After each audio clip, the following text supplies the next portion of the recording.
Gustavus Adolphus, the lion from the north. When I was in Wittenberg, Germany in 2005, I picked up this postcard and spot the odd one out. I mean, this is a postcard of the Reformers. And of course, front and center, you see Martin Luther, of course, and John Calvin, two greatest reformers. You see top right, Ulrich Zwingli, and you see also William Tyndale and Wycliffe, Jan Hus, Philip Melanchthon.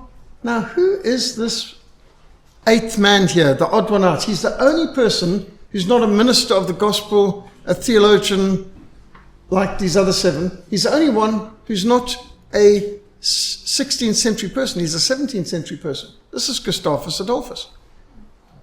Gustav Adolf, a king, a general. Why would Wittenberg be selling a postcard with the reformers, and they've got them all there? I mean, even English reformers, Reform of Prague, Oxford University's Morning Star, the Reformation, the Reform of Geneva. So it's widespread. But Gustav Adolf is the one political leader, military leader, king, general, in this postcard of theologians. Well, we'll explain that right now. Gustav Adolphus is one of the most inspiring characters of the Reformation. The rapid rise to fame of Gustav Adolphus, the young king of Sweden, his military innovations and dramatic victories in battle turned the tide of the 30 Years' War and saved Protestant Germany from annihilation. Military strategist Karl von Clausewitz and French Emperor Napoleon Bonaparte considered Gustav Adolphus one of the greatest generals of all time. In fact, Napoleon Bonaparte said the two greatest generals of all time are Alexander the Great and Gustav Adolphus.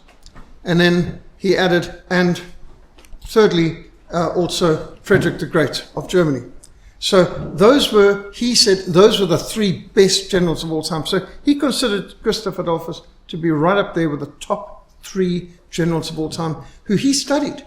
Now, the interesting thing is, Gustav Adolphus was so advanced in his military theory that you could have put him into a battlefield in the First World War. And while the technology and so on would have changed, he would have understood how to make sense of it and would have probably still been a good general then, simply because even though he was 300 years before, he was such an innovator that his tactics and what he innovated affected military strategy for centuries to come. Gustav II of Sweden is famous for employing mobile artillery on the battlefield. Now, artillery up till then was very heavy.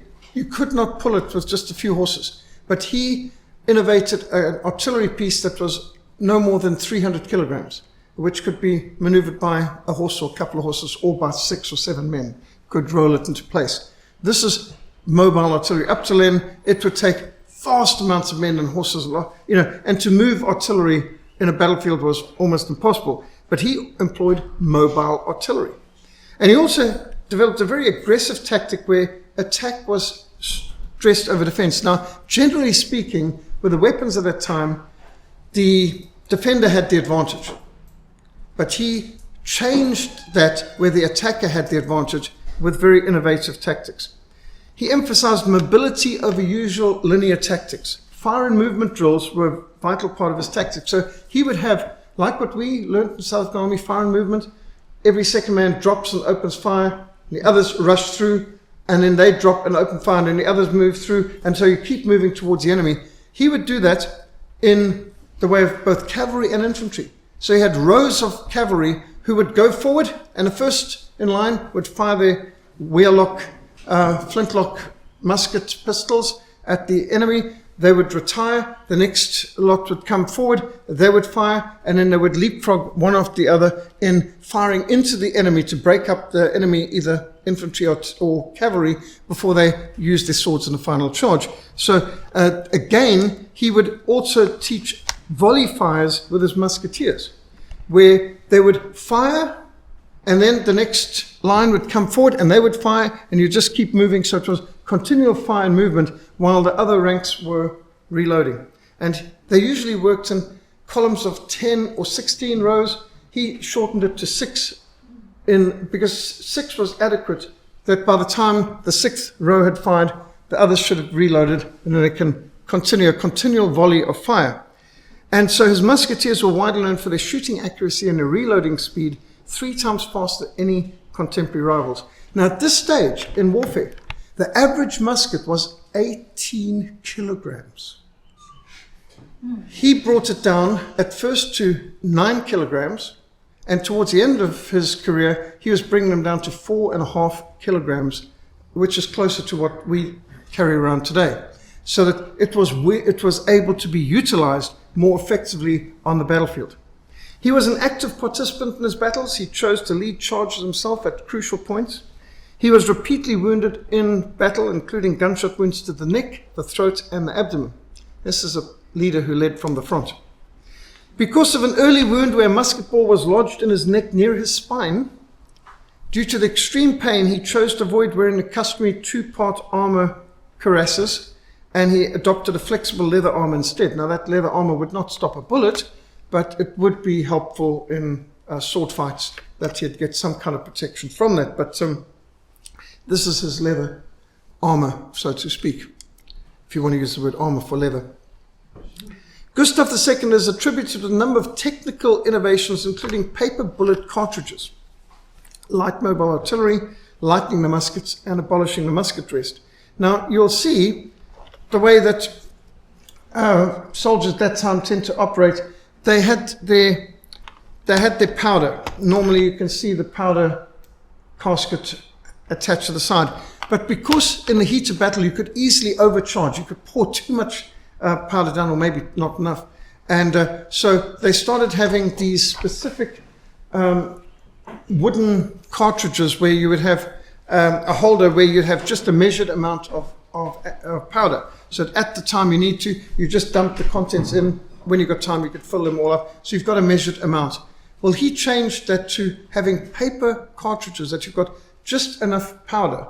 So of course, instead of pouring out the powder, you roll down this paper cartridge of powder, and then you roll down the bullet, the musket ball afterwards, which of course helps accuracy, that you're going to have exactly the same amount of kick and power each time, makes it easier to aim better, and also you know what your range is, that it's a measured amount. And also makes it quicker instead of people trying to pour powder down a barrel, which also can ignite after a few firings, that your barrel's so hot that you pour the powder down, you can get a powder burning. So these were innovations. As far as abolishing the musket rest, he did 2 things. One thing, by getting the rifles a lot lighter, the people didn't always need musket rest. But then he developed something else too, that they developed different types of musket rests. Now you see these are spears and musket rests, that for some of the larger rifles, muskets, they would rest on something that could also serve as a pike or a spear. Now, what they would then be able to do is, they don't have to use them necessarily, but they could, like the English at the Battle of Crecy and the Battle of Agincourt, plant their musket rest or their pike come spear into the ground as an extra barricade or threat to advancing enemy, especially enemy horses. Cavalry would bolt back when they've got all these sharp pointed goodies aimed in front of them. So if you're going to carry a musket rest, well, why carry a musket rest? Why not carry a musket rest, which is also a spear come pike? So those were some of Gustav's military innovations. He also innovated administrative reforms, conscripting large standing armies. Now, Sweden didn't have a large population, and so he introduced conscription. Up till then, you had a professional army, generally, or mercenaries who would fight for pay. But he instead decided to have every male in Sweden had to do their time in the army, and in this way broadened the base and developed the infantry brigade, improved military logistics, standardized artillery calibers. The Austrians, for example, the Imperial Austrian, the Holy Roman Empire, they had 26 different calibers for their artillery. So you can imagine in the middle of a battle, you could be having real logistical problems when different sized musket balls and artillery balls, it's just chaos. Whereas if you've got a standardized, this is, one another can help one another, and just because this artillery piece is knocked out doesn't mean that you can't utilize the artillery cannonballs and so on. So by standardizing calibers, he improved logistical support. Gustav's tactical innovations, including perfecting dashing cavalry charges. Now, he would organize this in concert with the infantry and the pikemen and the artillery. He had offensive infantry formations. Now, at this time, most units would have huge blocks of like Greek phalanxes, where they all got the phalanxes, they've got these massive pikes, huge pikes. And so if a cavalry comes, here you've got these groups 16 deep and they've got these massive pikes, well, like hedgehogs, porcupines even. No cavalry's going to penetrate that. But they've got muskets now. So all you do is get a whole bunch of musket people or artillery, and you aim at these pikemen, and you can knock them over like you're playing skittles. It's just not a good idea. So what he did is he said, we don't need that many pikemen. We need much more musketmen to pikemen in any group, and he integrated pikemen and musketmen so that the pikemen weren't at risk of musketmen taking advantage of them. So by them being together, they could handle a cavalry charge, they could also handle infantry attacks. And in rolling volley fire, where you had a row fire, next row come forward fire, next row come forward fire, 6 rows. By the time the 6 rows done, then they start again because they've been reloading all along. And so continual fire and movement. He also innovated close artillery support to clear the way in front of rapid infantry or cavalry forces. So if you wanted to advance, the first thing you did was you brought the artillery to bear on that point that you want to break through. The artillery would clear it. They've got to go for cover or they're going to get knocked over. And then follow that up with musket fire. And as the people are about to break, in comes the cavalry and seizes the victory, which he would often lead. And so he would teach his cavalrymen not just to depend on the sword, but on their wheellock muskets, their flintlocks. So they would go into battle, and first they would discharge their muskets into the enemy before charging in and utilizing their swords. In fact, generally he'd say you must have at least 2 volleys of pistol fire before you charge in with the sword. This would break up the enemy formations that you're attacking. Numerous military historians have gone so far as to call him the father of modern armies. Considering he lived in the 1600s, that's quite extraordinary. To Protestants, Gustav Adolphus is one of the greatest examples of a Christian king. He is known in his lifetime as the Lion from the North, the protector of Protestantism, the deliverer of Germany. And his timely intervention stopped the onward march and devastation caused by the Catholic League and by the Austrian Empire, also known as HRE, or Holy Roman Empire, which was not holy, it wasn't Roman, and wasn't much of an empire either.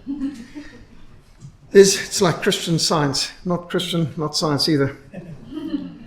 There's no doubt that Gustav Adolphus helped change the course of European history. He's comparable to other great Christian military leaders like Oliver Cromwell and Robert E. Lee and Stonewall Jackson. But also as the Reformer king, he can be compared to King Alfred the Great of England. In fact, he's the only king of Sweden called the Great. Gustav Adolphus was born in Stockholm Castle on 9th of December, 1594, the oldest son of King Charles IX of Sweden and of Queen Christina, daughter of the Duke of Schleswig-Holstein. If you want to know where Schleswig-Holstein is, it's just south of Denmark, on that Jutland Peninsula north of Germany. Gustav was born during a turbulent time. His grandfather, Gustav Vasa, had escaped from a Danish prison in Jutland, succeeded in delivering his country from the yoke of tyranny, because at that stage they had been a colony of Denmark. He drove the Danes from Sweden, he restored their freedom, and he was chosen by the grateful country to be their king. So his grandfather is actually the founder of the royal dynasty of Sweden. Gustav Vasa had been discipled by one of Martin Luther's students. And Gustav Vasa was determined to make Sweden a Protestant nation, and he instituted reforms in all his states. He required all his subjects to accept this profession of faith, to serve God by being obedient to his law, and by loving him above all else, to believe in Jesus Christ as our only Savior, to study and teach the Word of God with zeal, to love our neighbor as ourselves, and to observe the 10 Commandments, such as the true worship that we should render unto God. From a king, that's a pretty good guidance. However, despite Gustavus' sincere faith, the Reformation lacked widespread popular support in Sweden until after his death, when his son Charles IX, the Swedish church adopted the Lutheran Augsburg Confession of 1530 as its statement of faith, and Sweden started to be seriously reformed. Augsburg 1530. Gustav Adolphus was schooled in the classics, and by age 16 he is not only fluent in his native Swedish and German being his mother's language, but he had also mastered Latin, Italian, Dutch, Spanish, Russian, and Polish. Not bad by the age of 16. His austere parents ensured he was carefully nurtured to champion the cause of the Protestant faith. He was trained as a prince and as a soldier. Already from 9 years old, he was being introduced to public life and accompanied his father on official business of state, receiving petitions, conversing with foreign ministers, even joining his father on military campaigns from the tender age of 9. Gustav Adolphus was only 16 years old when his father died, and he succeeded to the throne of Sweden. He inherited a country facing critical external threats and internal disintegration. He had inherited 3 wars as well. In the west, there was the war with Denmark. In the east, wars with Russia and Poland. I just think that would kind of keep them pretty busy. Those are like their only neighbors. And the country is bankrupt, and riots threaten the internal stability of the kingdom. So 16-year-old, he's got some pretty serious problems to face. His father's last letter to him is still in existence. It counsels Gustav, fear God, honor thy father and thy mother, love deeply and sincerely your brothers and sisters, esteem the faithful servants of your father, reward each one according to his merits. Be humane towards your subjects, punish the wicked, love the good, trust everyone but not without caution. Observe the law without respect of person, deprive no one of privileges if they are well-founded and not contrary to the general good. Good advice. Well, Gustav terminated the fratricidal struggle against Denmark with the Peace of Cannared in 1613, and then he turned his full attention to the war against Russia and against the sworn enemy of Sweden, Sigismund, the King of Poland. Gustav insisted on a strict code of conduct, regular worship services in his military camps. Morning and evening, the entire army was required to kneel before Almighty God and reverently implore his aid and favor. Gustav was seen digging in the trenches, helping build the fortifications, frequently in the front line of battle. He was severely wounded on a number of occasions. But on the 27th of February 1617, he concluded this war with the Peace of Stolboda, which was very advantageous for Sweden. Finland, Latvia, and Estonia were now under Swedish control. Russia was excluded from the Baltic Sea. You can see quite an impressive empire that they have at this stage. And Gustav's first concern was to ensure that the authorities of all conquered cities returned to the Protestants their place of worship and freedom of religion. To him, that was always the first priority. Freedom for the Protestants, which in this case meant the Lutherans. Both contemporaries and historians have commented on the extraordinary generosity and magnanimity of Gustav. He treated his conquered enemies with a mildness that astonished both his friends and his foes. However, he would not tolerate any profanity, nor any disrespectful jesting concerning the Bible or true religion. He often commented that we should work and live as under the eye of God, in the presence of God, recognizing that God is looking at us. God has given me the crown, not that I should fear or remain in repose, but that I may consecrate my life for his glory and for the good of my subjects. He really had a servant king attitude. He was often found studying the word of God, and quotations from the scriptures saturated his conversation and his instructions, memos, decrees. Gustav was described as a huge man, blonde, broad-shouldered, handsome beard, piercing eye. Other written descriptions include of lofty stature, tidy, well-proportioned, and noble in all his manners and actions. He loved music and played some instruments very well. Basically, you could see this is a Viking. In 1620, Gustav visited Germany to marry Maria Eleonora of Brandenburg. I think maybe because his mother was German, he must have been counseled to go to Germany to find his wife. And so his marriage was celebrated 28th of November 1620 in his palace at Stockholm. And Brandenburg was the most powerful of all the German northern Protestant states.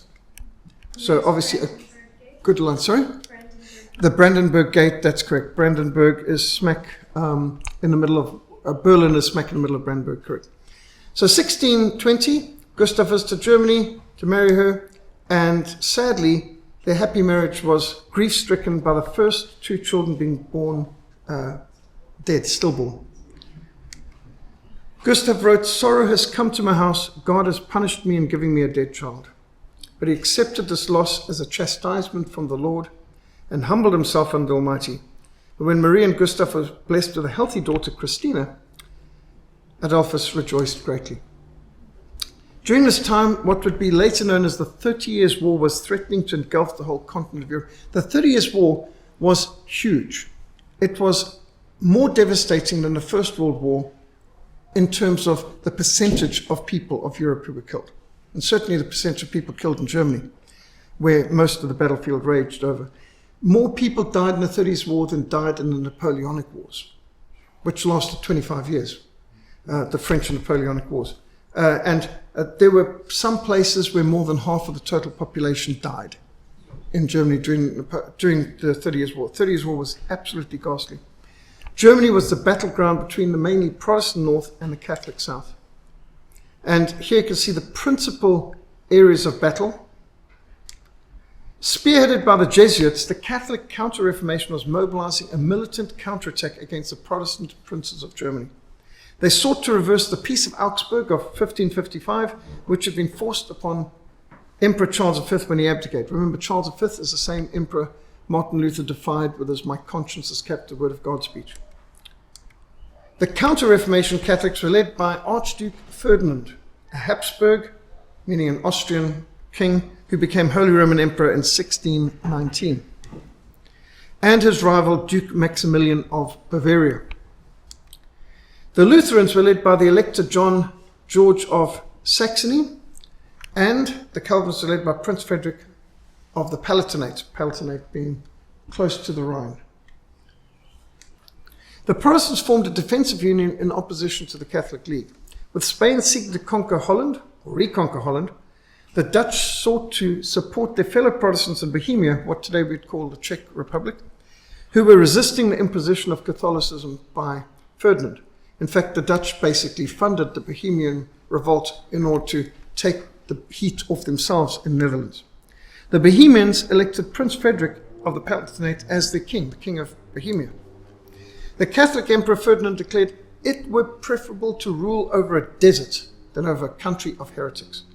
With this, he unleashed a wave of religious persecution and political oppression, notorious for hanging people from trees for being Protestants. This raised indignation and opposition of the Protestant majority of Bohemia. Bohemia was a solidly Protestant country. They called to their Protestant brethren in Hungary, Moravia, Silesia, and the Evangelical Union in Germany to aid them in their fight against their common enemies, the Emperor and the Pope. The first 2 battles of this war were run by the Bohemians. Now, this artwork here depicts the throwing out of the window in Prague, 3 of the Emperor's leaders, and they all survived, even though it was from something like 2nd or 3rd floor, but Mr. landed in a dung heap. Although the Catholics depicted it differently, saying that the Virgin Mary had sent angels to carry them with wings down to the ground so it didn't get hurt. But I suppose that's a nicer version. The Evangelical Union sent 4,000 men under Count Mansfield, who seized Posen, one of the strongest Catholic cities in Bohemia. Count Thurm led the Bohemian armies from victory to victory to the very gates of Vienna, which is the capital of the Holy Roman Empire at that stage. With the Austrian army defeated, Ferdinand was at the mercy of the Protestants when a Flemish army from Belgium appeared in the city and saved the Catholic emperor from total defeat. Now remember, at this stage, Belgium is actually part of the Netherlands. Belgium only seceded from the Netherlands in 1830. So the Belgians were Catholics living in the Netherlands who were hostile to the Protestant faith. At this point, the new king of Bohemia, Frederick V, from Palatinate, gave offense to the Hussites, followers of Jan Hus of Bohemia, and to the Lutherans, and soon found himself abandoned by all the Protestant princes. Never a good idea to upset your allies. At their greatest hour of need, Bohemia suddenly found itself alone against the united troops of Austria and the Catholic League. Overwhelmed and discouraged, the Bohemians were defeated and Prague was taken 9th of November 1621. Ferdinand had 27 of the most prominent leaders of Bohemia beheaded. Much property was confiscated. Many were exiled or executed. All Protestant churches were closed. Bohemia groaned under the oppression of Emperor Ferdinand II as he tore up and burned the pieces of their Bill of Rights guaranteeing their religious freedom. Now, General Tilly, mercenary to many extents, but the faithful servant of the emperor, swept over Germany, pillaging, devastating towns, churches and villages, and the Protestants knew this was only the prelude to the extermination. There were places where nothing was left alive, not a chicken. Spain and Austria's early military successes and their plans to occupy naval bases in the North Sea and the Baltic coast now led the Dutch to encourage King Christian of Denmark to open a second front against the Habsburgs. Now, King Christian was a Lutheran. This ill-fated campaign ended with the imperial generals Tilly and Wallenstein chasing the Danes back to their own land, and these staggering imperial successes and the Edict of Restitution of 1629 handed all Protestant churches and schools over to Catholic control. Well, this, of course, provoked a desperate backlash. The German Protestants now appealed to King Gustav Adolphus of Sweden for protection. After winning wars against Denmark, Russia, and Poland, Sweden, despite having barely 1 million people in total, had emerged as a great power, a great superpower. King Gustav's military achievements were already legendary, and he was perceived as the last hope of the devastated Protestant cause. Wallenstein's imperial army, 50,000 strong, had defeated and dispersed the troops of Mansfeld, occupied Silesia, Lower Saxony, and Holstein. Denmark sued for peace at Lübeck, 22nd of May 1629. Enormous ruinous taxes were imposed upon occupied Protestant areas. Soldiers were ordered, in the name of the emperor, be active. If anyone resists you, kill them. Throw them into a fire hot enough to melt the stars. That is not a good idea when you just give soldiers carte blanche, do what you want. Even the emperor's brother objected and let him, Your Majesty can have no idea of the conduct of the troops. For mere amusement, windows are broken, walls thrown down, noses and ears cut off. When people are tortured, violated, assassinated, these are certainly irregularities which superiors should and can prevent. Who fill their purses with the blood and sweat of poor people. Discontent is everywhere increasing at an alarming rate. My conscience permits me no longer to conceal from you the true state of affairs. Not that the emperor acted upon that warning. That yellow flag, by the way, is the flag of the Holy Roman Empire. Looks very similar in colour and so on to the Vatican's flag, for good reason. Now, Cardinal Richelieu, not a friend of the Protestants, this is the number one enemy of the Huguenots, the French Chancellor, if you've ever paid attention to Three Musketeers or the Four Musketeers, Cardinal Richelieu is the conniving politician in the background. But just to remind you that as Protestants, we should not be ever cheering the Three or Four Musketeers on, because they're the enemies of the Huguenots, the enemies of the Protestants. And so, unfortunately, many Protestants are letting their children read the Three Musketeers as though they're our heroes. They are not our heroes, they are enemies. But anyway, Cardinal Richelieu was even worse than the Musketeers. So he was concerned at this resurgent power of Spain and Austria, and he wrote in his memoirs, all the princes of Germany, injured and ravaged, looked towards the King of Sweden in their misery as navigators towards a port of safety. Now, he was no friend of the Protestants, but he was deeply concerned about the growing power of Spain and Austria. Many persecuted Protestants fled to Sweden for safety, and Gustavus called a senate together at Uppsala and described the increasing injuries suffered by their brethren in Germany and the imminent danger which threatened Sweden if she awaited Catholic control of the Baltic ports. Gustavus determined to rescue the Protestants from this war of annihilation being waged by the Austrian emperor. He was aware that he is about to enter a struggle against a sovereign feared by all of Europe and who was thought to be invincible. I mean, this is the Austrian Empire. This is Emperor of the Holy Roman Empire. And who's Sweden compared to them? He put his affairs in order, streamlined his government, established a council as a permanent cabinet to make decisions in his absence, and with his 4-year-old Christiana in his arms, he addressed the leaders in the Hall of Assembly. I have not thoughtlessly engaged in this perilous war, which calls me far from you. Heaven is my witness, that it is neither for my satisfaction nor personal interest that I go into this conflict, ready to sink under the weight of oppression which hangs over them. The German Protestants stretch suppliant hands to us. If it please God, we will give them aid and protection. I'm not ignorant of the dangers that await me. I've already been in many others, and by the grace of God, I've come happily out of them, but I feel that I may lose my life there. And this is why, before I leave you, I recommend you to the protection of the Omnipotent One. He exhorted the pastors to ever preach the pure gospel to their flocks, to be examples of Christian conduct. He wished his citizens prosperity in business and abundant harvest. Finally, I send up to God most ardent prayers for all my subjects. Farewell from the depths of my heart, and perhaps forever. Gustav assembled 15,000 soldiers and with 30 vessels of war and 200 transport ships set sail for Europe. This is a major logistical operation. As they landed, he knelt, O thou that rulest over the heavens and the earth, over winds and over the seas, how can I worthily thank thee for the marvelous protection which thou hast shown during this perilous voyage? My heart is full of gratitude for thy favors. O deign to favor my undertaking here, so that it may turn out not to my but to thy glory. Grant through me to deliver thy oppressed church, and to be to thy faithful servant a source of great consolation. He noted that the debarkation took place on the 24th of June 1630, exactly 100 years to the day after the Protestants made their celebrated confession of faith at Augsburg, the Augsburg Confession, after which we were forever known as Protestants. He exhorted his soldiers, pray without ceasing. The more prayers, the more victories. Think not that I undertake this war for myself or for my kingdom. We go to succor our oppressed brethren. By brilliant victories, you can accomplish this generous project. Fear not the enemy that we're going to meet in battle. They're the same that you have already conquered in Russia. Your bravery has just compelled Poland to conclude a truce of 6 years. If you still show the same courage and perseverance, you will secure to the evangelical church and to our brethren in Germany the peace and security for which they are now suffering.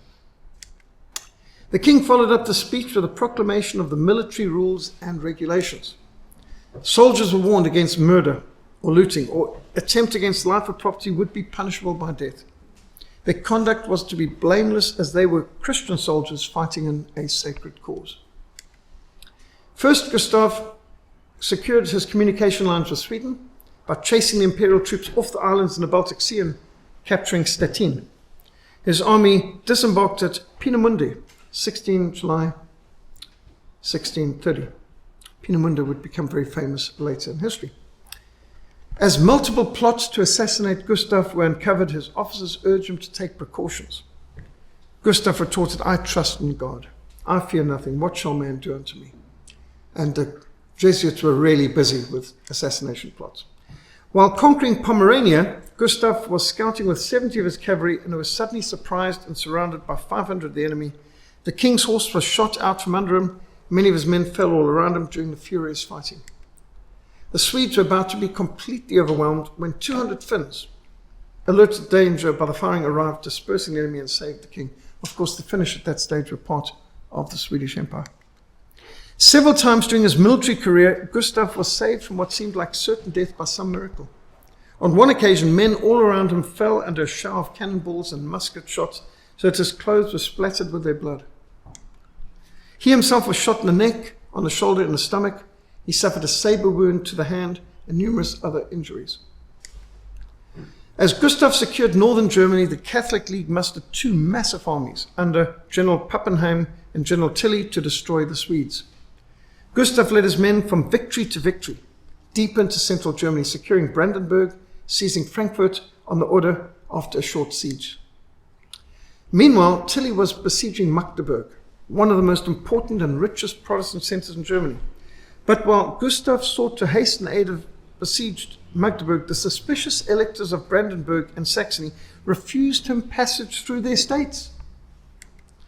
Frustrated by the obstructive timidity of these electors, Gustavus hesitated to employ force against two Protestant princes, potential allies. Tragically, after heroic resistance, Magdeburg fell to Tilly's imperial forces. Betrayed by traitors, undermined by the procrastination of its neighbors, the richest city in Germany at that time, Magdeburg, was overcome by fury and savagery as drunken soldiers of 9 nations purged the Protestants. The victims were so numerous, it's believed to be around 25,000, that they were thrown in wagon loads into the Elbe River. In one church, 53 young girls were beheaded. Croatians laughed as they cast little children in the midst of the flames. They'd been encouraged, these Protestants were devils and deserved this. And when you tell armies to behave like that, the tortures and horrors perpetrated in Magdeburg were so shocking that several imperial officers sought Tilly to put an end to them. But Tilly replied, "I've promised 3 days for pillaging and slaying. The soldiers must have some amusement after so much fatigues." Can you imagine any officer or gentleman making such a comment? Within 12 hours, Magdeburg was a roaring furnace which reduced this vast, opulent city to smouldering ruins and ashes. The fate of Magdeburg was reported throughout Europe as a great triumph in the Catholic areas and as a frightful tragedy for all Protestants.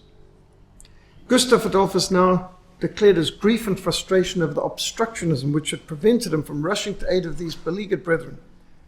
At last, the Protestant princes entered into an alliance with the King of Sweden. But when the Elector of Brandenburg persisted in a neutrality too favorable to Austria to be tolerated, Adolphus moved against Berlin, and at the sight of the Swedish army, George William consented to make peace with his brother-in-law. I mean, after all, Gustav was married to a sister. He should have been a little bit more helpful on this, but it took the armies at the gates to make him see reason. By this stage, the imperial armies had devastated Thuringia, and Gustav moved to rescue Hesse from the advancing Austrians, so Tilly turned on Saxony. On the 27th of July 1631, the Swedes made a devastating night attack on the Catholic cavalry at Bergstall. The Elector of Saxony welcomed Gustav to the fortress of Wittenberg, the same Wittenberg of Martin Luther, which put him in possession of the Elbe. But Wittenberg is one of the key crossing points of the Elbe River. On the 17th of September, at the Battle of Breitenfeld near Leipzig, the Saxons and the Swedes combined to confront Tilly's Catholic League, and this battle was to determine the future of Protestantism and Catholicism in Europe.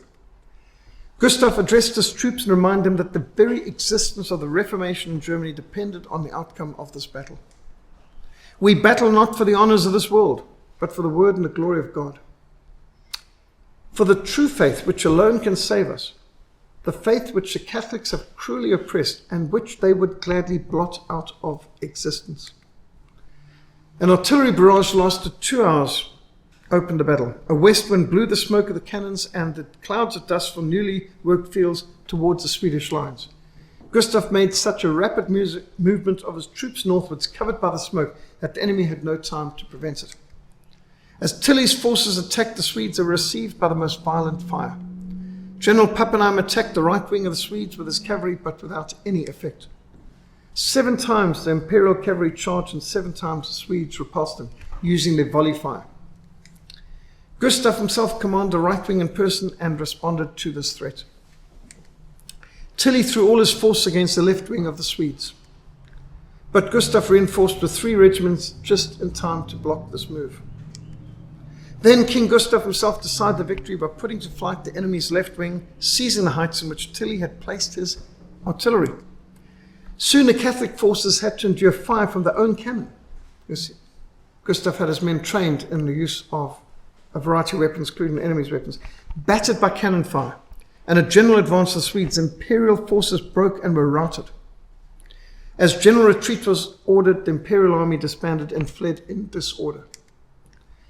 Gustav's victory at, can call Breitenfeld or battle at Leipzig, Breitenfeld, Leipzig, are basically next to one another, was complete. He fell on his knees in the midst of the dead and the wounded, surrounded by his men, poured forth aloud his gratitude to God in fervent prayer for this decisive victory.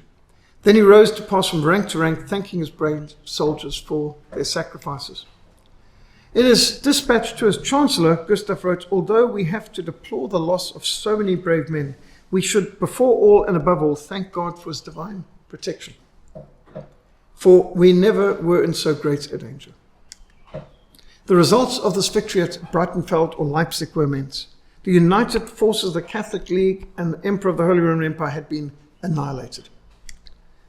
Barely 2,000 remained of the previously invincible army. Tilly had lost all his artillery and nearly 18,000 men in this one battle. He could only retreat towards Bavaria. With no imperial army to stop him, Gustav liberated the Lower Palatinate, took Marienburg and Frankfurt on Main and Würzburg.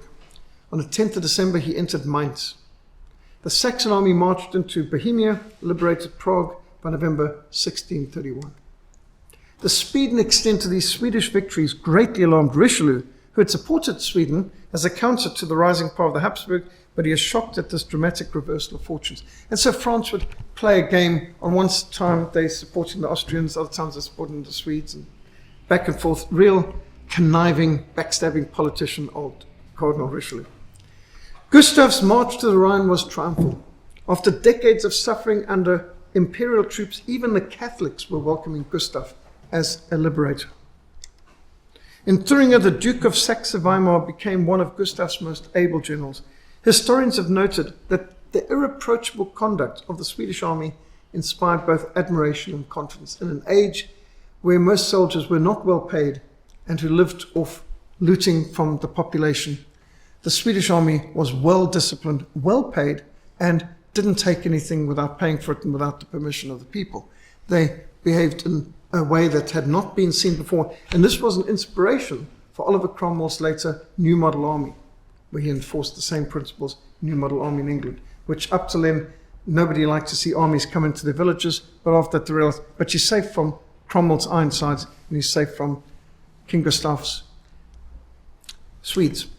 Soldiers who engaged in looting received the death penalty.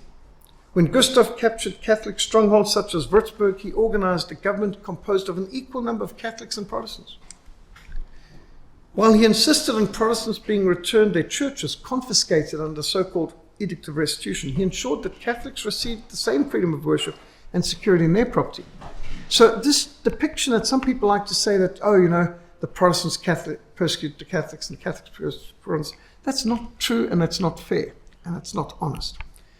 Generally speaking, Protestants like Cromwell, Gustav, Adolphus, treated the Catholics with great fairness and freedom and did not persecute them as they persecuted the Protestants.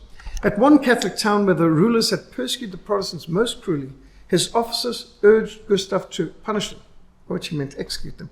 The king replied, "I've come to break the chains of bondage, not to forge new ones. Let them live as they have lived." Frankfurt on the Main now resisted Gustav and declared their desire to remain a commercial ally of the empire. Gustav responded indignantly, "I am astonished to learn that Frankfurt prizes more highly its wealth than it does its duties, which religion and patriotism impose upon it. It is indeed little to its honor to talk of its sale shops and its fairs, while the liberty of Germany and the future of the Reformation are at stake. It is for the well-being of Germany and for the independence of the Protestant faith that I do battle. No obstacle can stop me, for I am conscious of the justice and nobleness of my cause." Well, Frankfurt soon opened its gates and received Gustav with great honor as his army surrounded and prepared to do siege. When a Jesuit priest was captured attempting to assassinate the king, Gustav responded, "The king cannot live shut up in a box. The wicked have not so much power as ill will, and confidence in God is the best safeguard. God knows perfectly how well and how long he wishes to employ my frail arm. If I fail, he will raise up another instrument more worthy and more powerful than I. His work does not depend on the life of any one man." At the beginning of 1632, Gustav pursued Tilly into Bavaria, where he defeated the imperial force at the Battle of Lech. In the face of Tilly's strongly entrenched camp at Rhein, he pursued the fleeing enemy to the fortress of Ingolstadt, where Tilly died of his wounds a fortnight later. Gustav then liberated the long-oppressed Protestant cities of Augsburg and Ulm. In May, he occupied Munich, the capital of Bavaria and the heart of Catholicism in Germany, I might add. The magistrates and the citizens of Nuremberg received Gustav and his force with great rejoicing, with a thunder of cannon and a ring of bells mingled with applause and songs from the most enthusiastic crowds. He rejoiced to be in the centre of Germany, in one of the most powerful cities of the empire, amongst fellow Protestants. Printed copies of Gustav's address to the city of Nuremberg still remain. I thank you.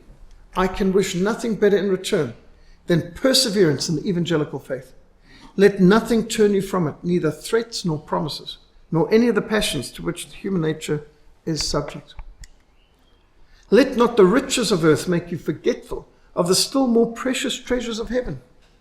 You have wicked and wily enemies whose aim is the annihilation of Protestantism. Their hope is to found a peace upon the ruins of all Protestants, and they seek their end by the destruction of millions of souls. God has entrusted to you the administration of an opulent and powerful city, so govern it as not to fear to give an account which you one day have to render at the tribunal of God. In these misfortunes, God has aimed to make us feel how much we are sinners. For you, for the defense of the gospel, I've left my peaceful home and come into your agitated country. I've sacrificed the resources of my poor subjects, their blood, my life, and love of my family. I will do for you all that the grace of God will give me the power to do. On your side, be willing to suffer for a while, if need be, for a sacred cause. Remain faithful to it. Then God will bless you. He will cause your city to flourish. His name will everywhere be revered, and after the glory and honor of earth will come that of heaven. Poems and songs composed at the time describe the good king of Sweden, the glorious protector, the new Gideon, this second Joshua who directs the battles of the Lord, this other David who has brought Goliath low, this valiant man whose heart is without fraud, who seeks only the glory of God. In your own lifetime to have poems and songs composed like that. After seeing Tilly the butcher of Magdeburg suitably punished, Gustav rode into Augsburg as the citizens sang Psalm 103 and rejoiced greatly over their liberation. And here you can see some of the 30 Years' War activities, the different movements and attacks, Denmark's failed attack, Sweden's movements all around in seeking to fight. So you can see the French attacks as well, which came in at another time, and the counterattacks from Vienna towards Prague. Gustav entered the city where princes were first called Protestants for resisting the Emperor Charles V, and where Melanchthon had presented the Augsburg Confession just 100 years before, with great emotion and rejoicing. At the Battle of Ingolstadt, a 24-pounder cannonball swept the king's horse from under him. The man next to him, the Duke of Baden, had his head shot off a few moments later. The king was covered in blood and dust, and all around feared that Gustav had been killed. He rose and declared, "Neither my high birth, nor my royal crown, nor my weapons, nor my many victories can save me from death. I submit to the will of God. If he takes me from the world, he will not abandon the sacred cause which I defend. I know that I can count upon the aid of an all-powerful, and that it is he who has sent me into Germany." Despite cruel treatment meted out on his soldiers when captured by the Catholics, Gustav resolved to respond to their most bitter hatred by inexhaustible mercy. Many sought to persuade the king to avenge upon Munich the sacking of Magdeburg, do to them what their soldiers did to Magdeburg. But he steadfastly refused this call for revenge and forbade, under pain of death, any crime against life or property. Even the Bavarian priests praised the nobility of such a generous adversary. Gustav visited the priests and engaged in evangelical discussions with them in fluent Latin. When some of his generals complained that the king would do better to put to flight these Jesuits than to discuss with him thus, Gustav replied, "Why would you persecute these men? Do you not see how much they injure the cause which they defend, and how much they help the cause which they oppose?" At this point, the Catholic League was dissolved. Austria lay open on all sides. No army stood between Gustav and the Emperor Ferdinand in Vienna. However, at this point, the old enemy, Wallenstein, defeated the Saxons in Bohemia and marched with 60,000 men on Saxony. Gustav had only 20,000 men, but he could not allow Nuremberg to suffer the same terrible fate as Magdeburg. So he moved with all haste to prevent Wallenstein from reaching it. Nuremberg is the apple of my eye. I will defend it with all my power, declared Gustav. But Wallenstein stopped short of Nuremberg and encamped in an impregnable position, threatening the Swedes from the heights occupied by several hundred cannon. There were frequent skirmishes and vicious fighting as the Swedes attempted to take the entrenched positions on the Imperials. Thousands of soldiers were lost on both sides. Famine began to affect the camps and discipline broke down. King Gustav confronted his men and allies concerning these complaints which afflicted his heart. I would rather lose life than sully by crime the sacred work which God has entrusted to me. I pray you, in the name of divine mercy, to look within yourselves, question your own conscience. Remember that you must render an account to God of your conduct, and that you may one day appear before the tribunal of the judge who sees all things. As Wallenstein began to lay waste to Saxony, Gustav marched 20,000 men to Erfurt. He ensured that all the people and possessions en route were respected. His troops prayed morning and evening, and no disorderly conduct was reported thereafter. On the march, the king saw a bird of prey pursuing a lark. Incredibly, the lark flew straight down, rested on the king's shoulder. The king tenderly took the lark in his hands and declared, "Poor little bird, may God protect you." And he thanked God for giving him even this opportunity of saving one of his creatures from harm. And he saw in this a symbol of the work that he was called to accomplish, protecting Protestant Germany from the Austrian eagle. In Erfurt, Gustav was welcomed by his queen, who had traveled to meet him there. But he could only stay one day as the threat from Wallenstein was so severe. As he took his leave, Gustav declared to his queen, "Be of good courage. We shall see each other again.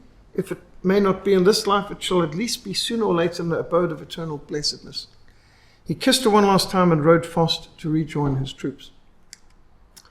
I will not be afraid of 10,000s of people who have set themselves all around me.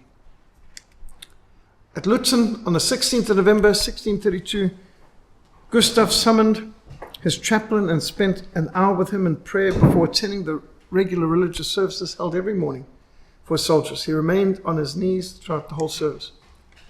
Before his men deployed, he had them sing the battle hymn he himself had composed. Notwithstanding the tumult and the threatening cries, which resound all around you, fear nothing, little flock.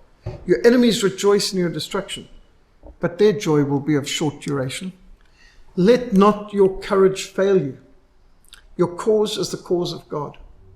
Accomplish your mission. Place yourself in the hands of God, and you shall fear no danger. He will find another Gideon to defend the people and the word of God. We hope in the name of Jesus. The violence and snares of the wicked will turn against them. They will thus become an object despised. God is with us. We are with him. Victory belongs to us. A thick fog covered the plain on which the battle was to take place. The imperial forces in the foreground, depicted with the yellow crest, Swedish forces depicted by the blue flag. As the Swedes sang psalms, Wallenstein's cannon announced the impending assault. Gustav gave the command, "God is with us." As he mounted his horse without armor, his officers pleaded with him, "Please wear armor." He replied, "The Eternal One is my armor." He then rode along the lines to encourage his men, announcing, "The day has arrived in which you are to show what you have already learned in war. Hold yourselves ready. Conduct yourselves as worthy soldiers. Fight valiantly for your God, your country, and your king. I beseech you in the name of a Christian conscience and of your honor, do your duty today, as you've done heretofore. March with courage. I myself will show the way. I am ready to risk my life and to shed my blood with you. Follow me. Have confidence in God, and bear away a victory whose fruit you and your posterity will gather forever." The soldiers responded with shouts of joy and enthusiasm, and at 11 a.m. the fog dissipated. The sun brilliantly illuminated the field of Lutzen. Gustav raised his eyes towards heaven and cried aloud, "Jesus, Jesus, be thou my help this day, while we battle for the glory of thy sacred name." He then brandished his sword high above his head and commanded, "Forward now in the name of the Lord." And the king placed himself on the right wing of his army and led them across the trenches that had been dug by the Austrians.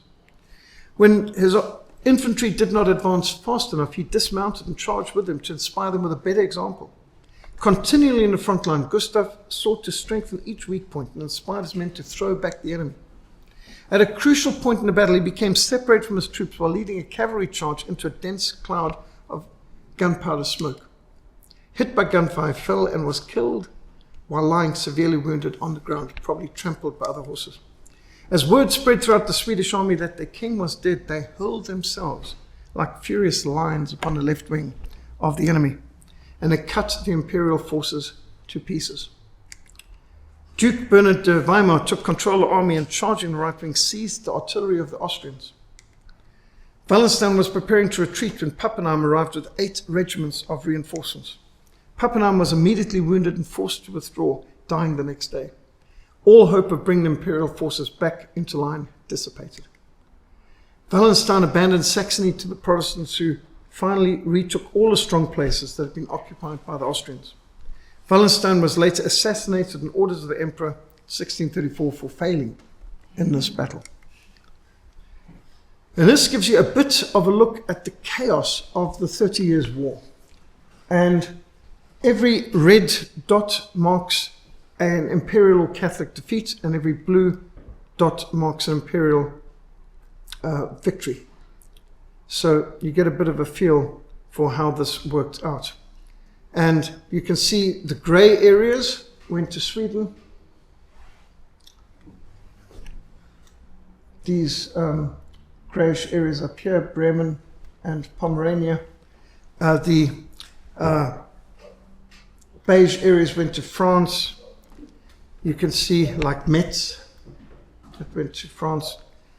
The areas that went to Saxony, large amounts of this part here. The areas that went to Poland, marked in this dark green. The blue went to Transylvania. So there's a realignment of the whole of Central Europe as a result of this. The victory of Lutzen was more cause of grief than joy for the Swedes. Nothing could compensate for the loss of their beloved king. When I visited the Stadtkirche in Wittenberg, Germany, I saw in the center of the church 1632 Gustav II, Gustav Adolf. His body was laid in the church in Wittenberg, in Luther's church, the Stadtkirche in Wittenberg, immediately after he was killed in battle, before being transported back to Sweden. Some of the memorial pictures made of this event. In fact, the Queen grieved so much she would not allow him to be buried for many months. And this is the official tomb of Gustav Adolphus in Stockholm. And the Magnus underneath, the Great. Again, they used Latin a lot at that time. Latin was the language of the educated. This is the site in Lutzen where Gustav Adolf died, and they have a chapel built there, and the Swedish flag flies there. This is the memorial of this is where the Swedish king died. In Sweden, in Stockholm, there are many memorials, monuments to Gustav II, Gustav Adolf, and very prominent in Stockholm. And you can see on the buildings and the coins memorials of this great, courageous king. This is the wreck of one of his great battleships, which sunk in the Baltic Sea in a storm, which was raised more recently, and you can view it now in a museum. See the size of the people down there? It's a very big ship. Because it sank in a storm, it's preserved pretty much, and now it's a museum piece. His castle and his crest. Histories of Gustavus Adolphus. The Northern Hurricane is one of the titles of one of the books on him. And Gustavus Adolphus the Great, another book. Actions of the 30 Years' War by Guthrie. There's many others. There's also the Swedish postage stamp that depicts the moment of his death. The Lion from the North is the book that more people here might have read by G.A. Henty. G.A. Henty is the accessible historian who makes these things available, very popular for home schoolers. True to his vision, Gustav Adolphus had remained faithful to the mission, and he successfully fought for religious freedom in Germany. He had championed the cause of Protestantism. He had secured religious freedom for centuries to come. Gustav Adolphus was a dedicated Christian king, a reformer king, and a great general. He transformed the art of warfare. He changed the course of history. He liberated Protestant Germany from the threat of annihilation. And the whole course of modern history would have been dramatically different had not the Lord worked in such a tremendous way through the courageous crusade of this Lion from the North. Psalm 27 verse 1-3 says, "The Lord is my light and my salvation. Whom shall I fear? The Lord is the strength of my life. Of whom shall I be afraid? Though an army encamp against me, my heart shall not fear. Though war may rise against me, in this I will be confident."